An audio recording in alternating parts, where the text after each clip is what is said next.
और जापान से प्रधानमंत्री नरेंद्र मोदी जब भारत आएंगे तो साथ क्या क्या लाएंगे? कल से टोक्यो में जापानी पीएम के साथ द्विपक्षीय और प्रतिनिधिमंडल स्तर की वार्ता शुरू हो रही है और इस वार्ता के नतीजों को लेकर अनुमान का दौर चरम पर है।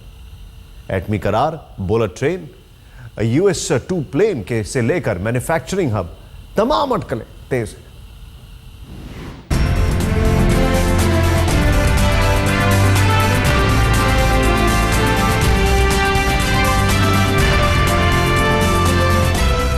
ये गर्मजोशी काफी कुछ कहती है। इस गर्मजोशी में छिपा है भारत जापान के रिश्तों का नया अध्याय लिखने का संकेत।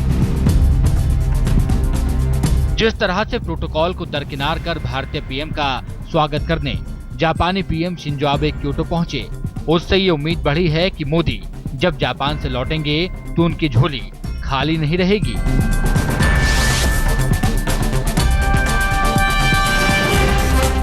भारत और जापान के बीच सोमवार से शुरू हो रही है द्विपक्षीय और प्रतिनिधिमंडल स्तर की वार्ता।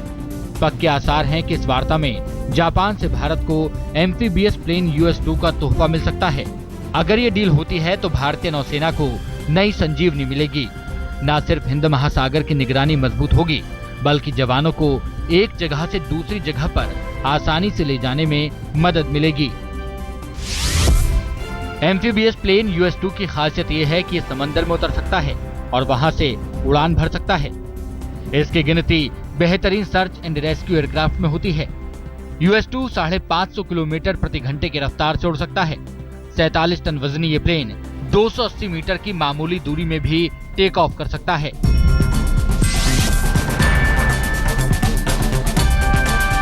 जापान से भारत की दूसरी उम्मीद अमेरिका की तरह एटमी करार की है।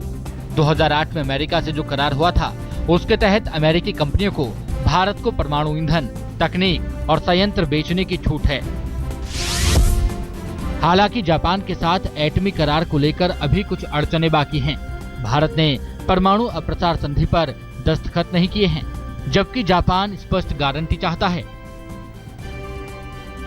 हालांकि मोदी सरकार बनने के बाद से जापान की चिंता दूर करने की भरपूर कोशिश हुई है, लेकिन जापानी पीएम शिंजो आबे परमाणु करार पर हस्ताक्षर करेंगे, ये सोमवार को होने वाली शिखर बैठक के बाद ही पता चलेगा, क्योंकि इस मामले में जापानी अधिकारी अभी चुप्पी साधे हुए हैं।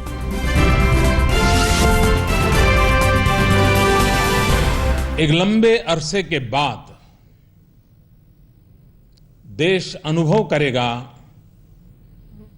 कि सच्चे अर्थ में हमारी रेलवे। मैं आज लाल किले की प्राचीर से विश्व भर में लोगों से कहना चाहता हूं, कम मेक इन इंडिया।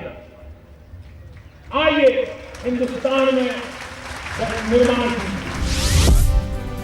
जापान के पास अकूत धन और तकनीकी सामर्थ्य है और भारत के पास भरपूर प्राकृतिक संसाधन। ऐसे में मोदी जापान को अपनी मैन्युफैक्चरिंग यूनिट्स को भारत में खोलने पर राजी कर सकते हैं, ताकि भारत को मैन्युफैक्चरिंग हब बनाने में मदद मिल सके।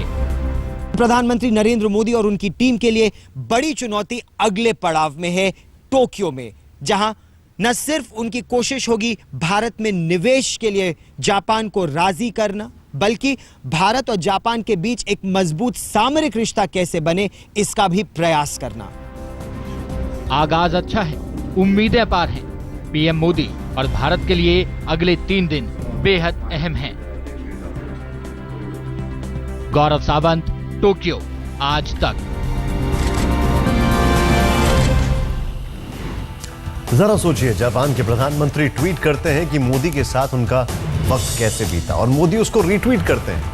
बहुत कुछ बता देता है इन दोनों की केमिस्ट्री के बारे में। लेकिन कल क्या होगा मोदी का कार्यक्रम? सुबह 9 बजे ताइमई एलिमेंट्री स्कूल का दौरा करेंगे प्रधानमंत्री नरेंद्र मोदी।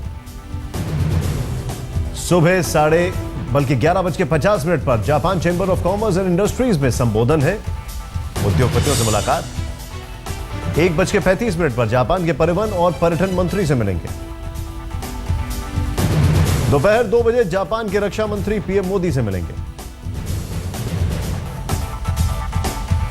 दोपहर 3 बजे अलास्का पैलेस में आधिकारिक स्वागत समारोह। 5 बजे जापानी पीएम शिंजो आबे के साथ बैठक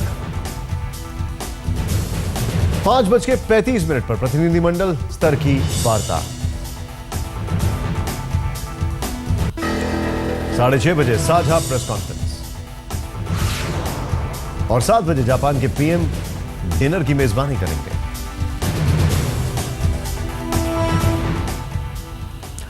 आस्था और भक्ति के रंग में रंगने के बाद प्रधानमंत्री नरेंद्र मोदी डिप्लोमेसी के लिए क्योटो से टोक्यो पहुंच गए। मंदिर के शहर क्योटो में आज प्रधानमंत्री का ज्यादा वक्त मंदिर दर्शन में ही बीता। पहले वो ऐतिहासिक तोजी मंदिर गए और फिर ध्यान और चिंतन के लिए गोल्डन पवेलियन पहुंचे।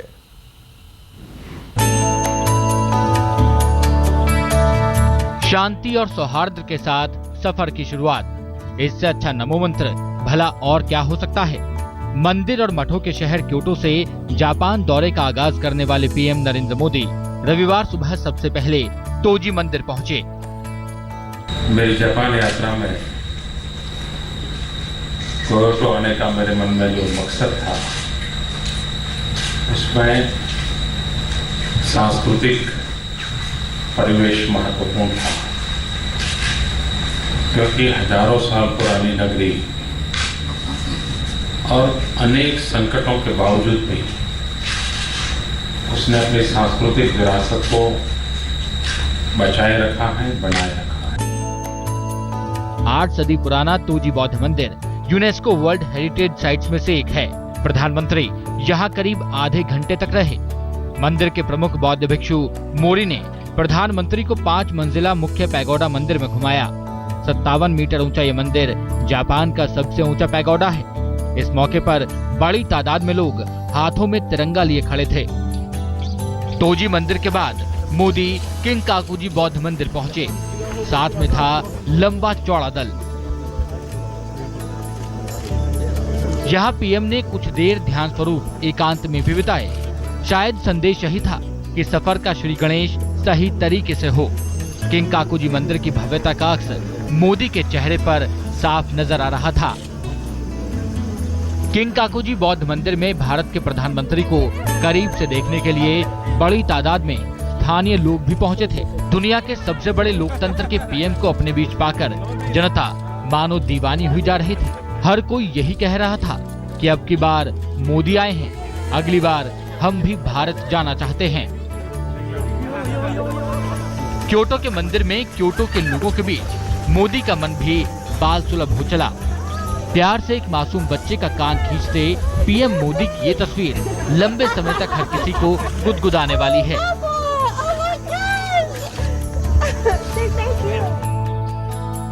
क्योटो का ये भव्य किंकाकुजी मंदिर 600 साल से भी पुराना है, लेकिन परंपरा, आस्था और खूबसूरती को सहेजने में जरा भी कमी नहीं रही। मोदी ने भी बारीकी से किंकाकुजी मंदिर के इतिहास की जानकारी ली।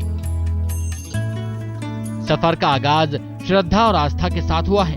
उम्मीद है कि अंजाम आधुनिकता और उन्नत तकनीक के आदान प्रदान के साथ हो। प्रधानमंत्री नरेंद्र मोदी काफी समय यहाँ पर रहे और इस विला के बिल्कुल पीछे, इस मंदिर के बिल्कुल पीछे जो जगह है, कुछ देर वो वहाँ जाकर बैठे, एकांत में उन्होंने मनन भी किया, लोगों से मिले, हाथ हिलाकर उनका अभिवादन भी किया। एक प्रयास यही कि भारत और जापान के लोगों को एक सूत्र में बांधने का प्रयास। गौरव सावंत, क्योटो, आज तक।